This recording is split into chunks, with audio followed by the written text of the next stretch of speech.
A day in my life being a content creator. The char.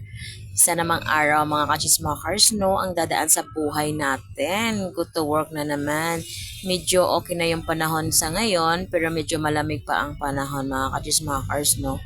Pero it's okay, tuloy pa rin ang buhay, tuloy pa rin ang pagtatrabaho natin for our family also.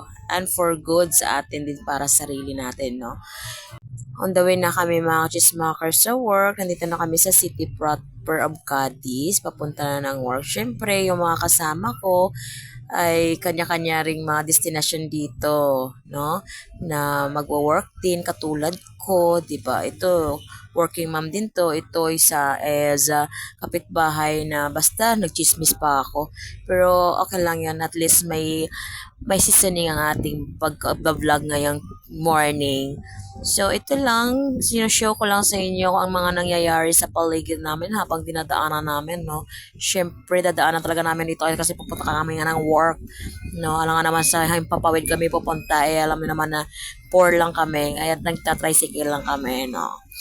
So, nandito na kami sa Normal University. Ito yung alam ko, wala kayong pakialam kung saan to, pero at least sinabi ko sa inyo, no, yung nasa paligid namin.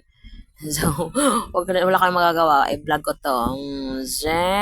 Ayan, tuloy-tuloy pa rin kami sa paglalakbay hanggang sa makarating kami sa destinasyon ng isa't isa.